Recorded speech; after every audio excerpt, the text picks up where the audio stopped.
तो अभी आपने राष्ट्रपति द्रौपदी मुर्मू का जनजाति गौरव दिवस पर संबोधन सुना। अब न्यूज 360 में पीएम मोदी के महाराष्ट्र में चुनावी रैली की भी खबर दिखाते हैं। पीएम ने आज महाराष्ट्र के छत्रपति संभाजी नगर से विपक्ष पर जमकर बरसे, वो भी कई बड़े मुद्दों पर। क्या कुछ प्रधानमंत्री मोदी ने कहा, एक बार आप सुनिए। जिन्हें उनके हत्यारे में अपना मसीहा दिखता है और मराठी स्वाभिमान के खिलाफ खड़े हैं कि नहीं खड़े हैं? महाराष्ट्र के चुनाव में महज 5 ही दिन बाकी है, लेकिन चुनावी मुद्दों की गरज हर एक दिन के साथ बढ़ती ही जा रही है। महाराष्ट्र की सियासत में इस समय जाति को लेकर आरक्षण का मुद्दा खूब गर्म है और इसी को लेकर पीएम मोदी के निशाने पर विपक्ष है, खासकर कांग्रेस, क्योंकि राहुल गांधी लगातार संविधान के मोहरे से आरक्षण के मुद्दे पर बीजेपी को घेरने की कोशिश कर रहे हैं और पीएम मोदी इस पर काउंटर। इस पार्टी सरकार बनाने के लिए विकास पर नहीं, बंटवारे पर भरोसा करती है। कांग्रेस दलितों, पिछड़ों, आदिवासियों को आगे बढ़ने से रोकती है ताकि सत्ता पर पीढ़ी दर पीढ़ी इनका कब्जा बना रहे।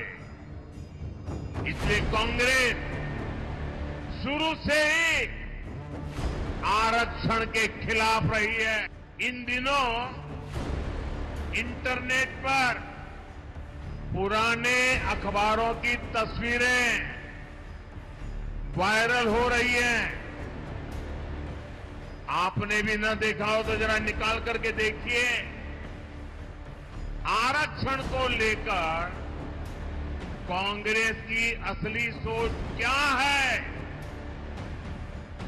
ये इन एडवर्टाइजमेंट्स में देख करके आज लोग इसकी चर्चा कर रहे हैं। कांग्रेस आरक्षण को देश के खिलाफ बताती थी। कांग्रेस आरक्षण को मेरिट के खिलाफ बताती थी।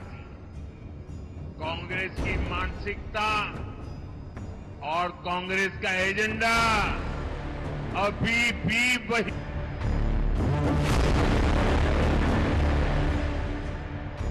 पीएम मोदी आरक्षण के मुद्दे पर ऐसे ही नहीं बरस रहे, इसके पीछे बाकायदा कारण भी है। आरक्षण के मुद्दे को महाराष्ट्र के चुनाव में एंट्री राहुल गांधी ने ही कराई थी, जब 50% से ज्यादा आरक्षण देने का वादा किया था और अब ये बड़ा चुनावी मुद्दा बन चुका है और आरक्षण पर लड़ाई अब आर पार की हो गई है।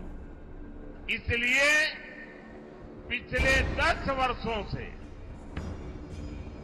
ओबीसी समाज का प्रधानमंत्री इन्हें बर्दाश्त ही नहीं हो रहा है। उनको लग रहा है ये पिछड़ा कहां से आ गया। इसलिए कांग्रेस के शहजादे विदेश में जाकर खुलेआम बयान देते हैं कि वो आरक्षण को खत्म कर देंगे। जिन्हें संभाजी महाराज के नाम पर आपत्ति है,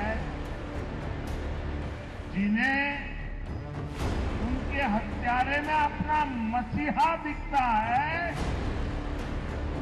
ये लोग महाराष्ट्र और मराठी स्वाभिमान के खिलाफ खड़े हैं कि नहीं खड़े हैं? फिलहाल महाराष्ट्र की सभी विधानसभा सीटों पर 20 नवंबर को वोटिंग होनी है और 23 नवंबर को इसके नतीजे आएंगे।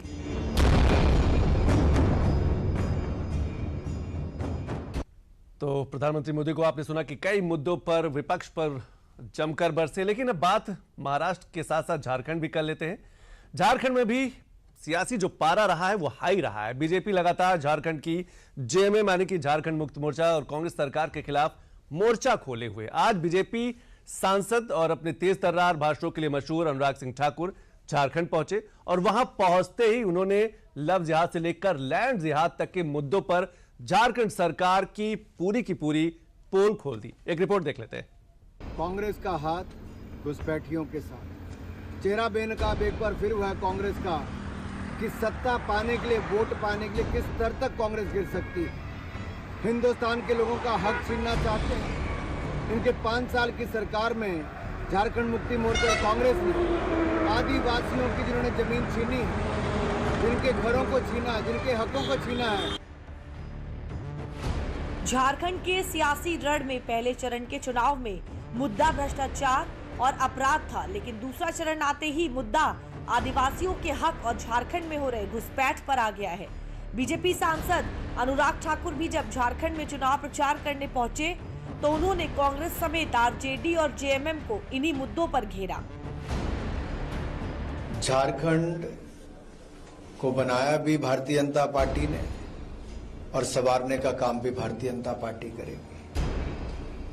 और पिछले 5 वर्ष अगर आप आरजेडी, कांग्रेस और झारखंड मुक्ति मोर्चा की सरकार के देखेंगे तो यह झारखंड के लोगों को लव जिहाद, लैंड जिहाद यही मिला है और इसके माध्यम से यहां की जनसंख्या और जमीन के संतुलन को बिगाड़ने का काम हो रहा है। पिछले 5 वर्ष की घटनाओं को अगर आप देखेंगे तो जन कल्याण की बजाय जिहाद कल्याण यहां पर चल रहा है और इसके एक नहीं अनेक उदाहरण आपके सामने हैं कि कैसे जन कल्याण की बजाय जिहाद कल्याण चल रहा है और कैसे लव जिहाद, लैंड जिहाद के माध्यम से जनसंख्या और जमीन के संतुलन को बिगाड़ने का काम किया जा रहा है। आदिवासी बहनों को बहला फुसलाकर उनके अधिकार मारे जा रहे हैं। दूसरे चरण में बीजेपी धर्म परिवर्तन और घुसपैठ के मुद्दे लेकर मैदान में उतरी है।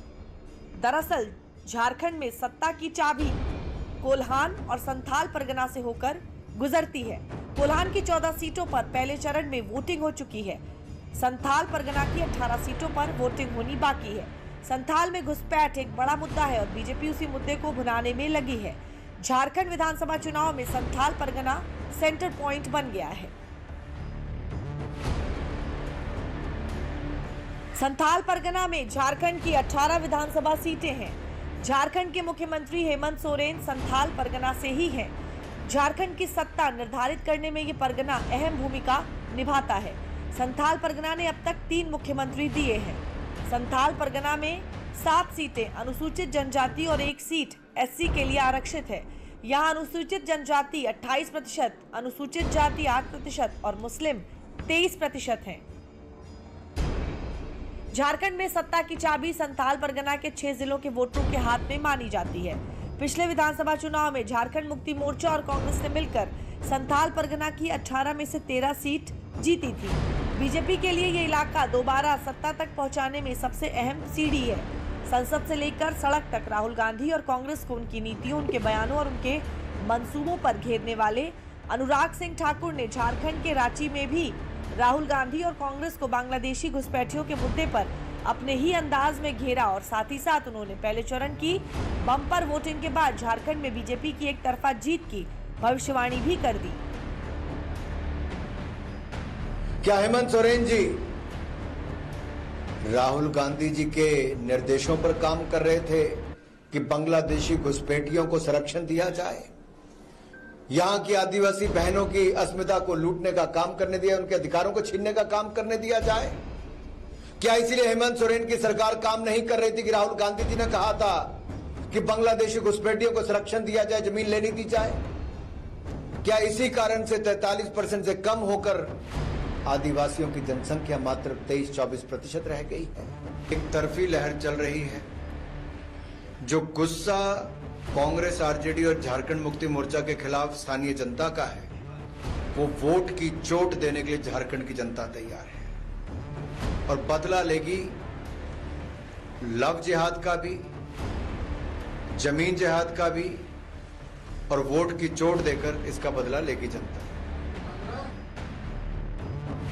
बीजेपी सांसद अनुराग सिंह ठाकुर ने विपक्ष पर उन्हीं मुद्दों को लेकर हमला बोला है जो दूसरे चरण में निर्णायक साबित होने वाले हैं। बांग्लादेशी घुसपैठ के मुद्दे पर बीजेपी सबसे ज्यादा हमलावर है और अनुराग ठाकुर ने भी वो मुद्दा उठाकर विपक्ष को बैकफुट पर धकेल दिया है। दूसरे चरण की वोटिंग से पहले बीजेपी अपना एजेंडा सेट करने में कोई कसर नहीं छोड़ रही है। बीजेपी अब इस एजेंडे पर 20 नवंबर को जनता की मुहर लगने की उम्मीद जता रही है।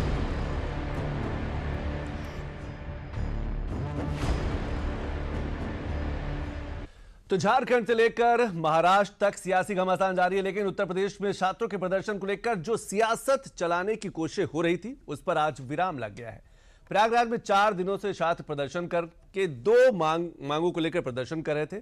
फिर आज लोक सेवा आयोग की बैठक में ऐसा क्या हुआ कि छात्रों की सारी मांगें मान ली गई। दरअसल सीएम योगी आदित्यनाथ की एक बात से सारी बात बन गई। वो बात क्या थी, ये रिपोर्ट देखिए आप। यूपी पीएससी की बैठक के बाद सचिव अशोक कुमार ने प्रदर्शनकारी छात्रों को फैसला कुछ इस तरह सुनाया। प्रयागराज में पिछले 4 दिनों से हजारों छात्र अपनी मांग को लेकर प्रदर्शन कर रहे थे। पिछले 4 दिनों से चल रहे यूपी पीएससी के आंदोलन को आज पूर्ण विराम लग गया, क्योंकि मुख्यमंत्री योगी आदित्यनाथ ने पूरे मामले का संज्ञान लिया और उसके बाद से अभ्यर्थियों के हित में फैसला आया। ये परीक्षा एक दिन एक शिफ्ट में ही कराई जाएगी। वहीं इस पूरे मामले को जानने के बाद अभ्यर्थियों में खुशी की लहर देखने को मिली। वहीं अगर बात करें एक जो दूसरा मामला था आरओ के पेपर का, उसके लिए मुख्यमंत्री योगी आदित्यनाथ ने आयोग से अपील की वो जल्द ही एक कमेटी बनाए और उस कमेटी को बनाकर इस परीक्षा को भी जल्दी सुनियोजित ढंग से कराने की अपील की गई है। अब समझिए यूपी पीसीएस और छात्रों के बीच कैसे बनी बात। प्रयागराज में छात्रों की मांग का सीएम योगी ने संज्ञान लिया। सीएम योगी ने आयोग को छात्रों के साथ बातचीत और समन्वय बनाकर जरूरी फैसले लेने को कहा था। इसके बाद यूपी पीएससी ने पीसीएस प्रारंभिक परीक्षा 2024 को एक दिन में कराने का फैसला किया। आरओ प्रारंभिक परीक्षा 2023 के लिए आयोग ने समिति का गठन किया है। ये समिति सभी पहलुओं पर विचार कर जल्द से जल्द विस्तृत रिपोर्ट पेश करेगी। आरओ प्रारंभिक परीक्षा 2023 टाल दी गई है। पीसीएस की प्री परीक्षा 7 और 8 दिसंबर को होनी थी, जबकि आरओ परीक्षा 22 और 23 दिसंबर को होनी थी। उत्तर प्रदेश लोक सेवा आयोग द्वारा आगामी दिसंबर में प्रस्तावित पीसीएस प्रारंभिक परीक्षा 2024 एवं सहायक समीक्षा अधिकारी आदि प्रारंभिक परीक्षा 2023 को भी एकाधिक पालियों में आयोजित करने की घोषणा की गई थी। बैठक में गठित आयोग से जल्द अपनी रिपोर्ट सौंपने को कहा गया है, ताकि रिपोर्ट के आधार पर इन फैसलों को छात्रों के बेहतर भविष्य के लिए जल्द से जल्द अमल में लाया जा सके।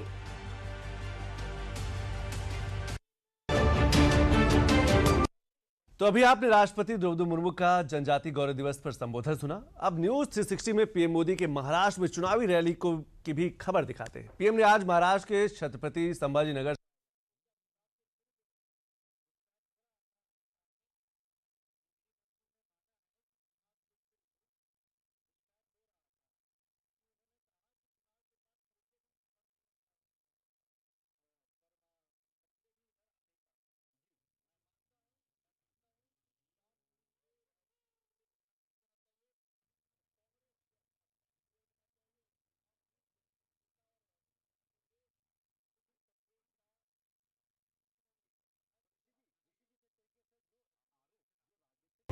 सुनो अभी टाइम कितना है? हाँ 15 मिनट है अभी। वेरी सॉरी 9:45 देखो 9:45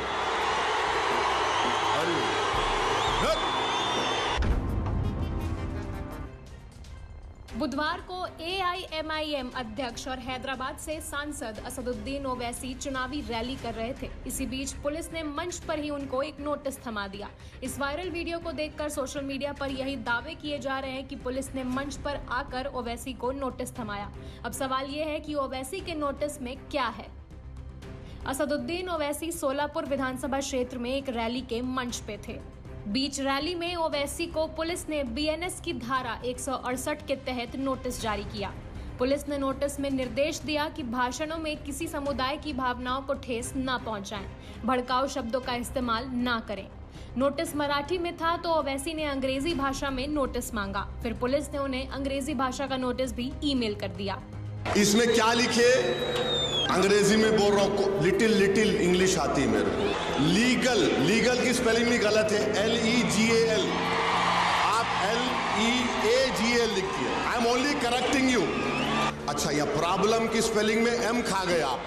रिलीजियस में जी खा गया। सुनो सुनो, अभी टाइम कितना है? हाँ, 15 मिनट है। अभी वेरी सॉरी, वेरी सॉरी।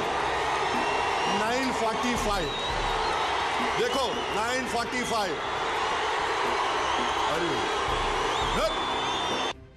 इससे पहले ओवैसी के छोटे भाई अकबरुद्दीन ओवैसी ने भी महाराष्ट्र में चुनावी जनसभा के दौरान कैंपेनिंग के टाइम को लेकर 15 मिनट का जिक्र किया था, जिससे महाराष्ट्र का सियासी पारा चढ़ गया था।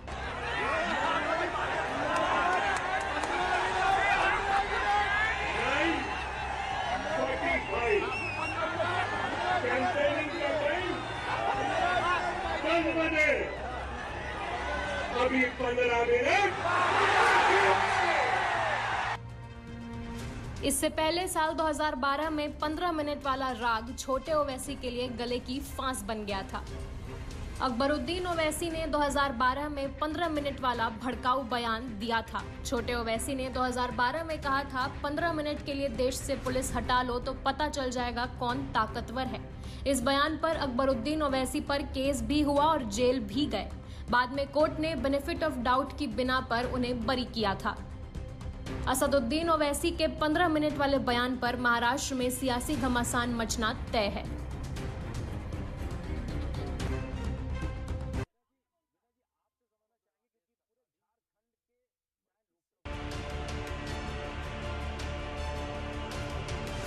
राजस्थान के देवल उनियारा में एसडीएम को थप्पड़ मारने के मामले में निर्दलीय प्रत्याशी नरेश मीणा अब गहरी मुसीबत में फंस गए हैं। काफी बवाल के बाद पुलिस ने उन्हें गिरफ्तार कर लिया है। एसडीएम को थप्पड़ मारने वाले नरेश मीणा को गिरफ्तार कर लिया गया है। नरेश मीणा को गिरफ्तार करने पहुंची पुलिस से ग्रामीणों की तीखी नोकझोंक भी हुई। हालात बिगड़ता देख पुलिस को आंसू गैस के गोले दागने पड़े। ये तस्वीरें टोंक के समरावत गांव की है, जहां पुलिस आरोपी नरेश मीणा को गिरफ्तार करने पहुंची थी। वीडियो में देखा जा सकता है कि कुछ लोगों के हाथ में लाठी डंडे भी हैं।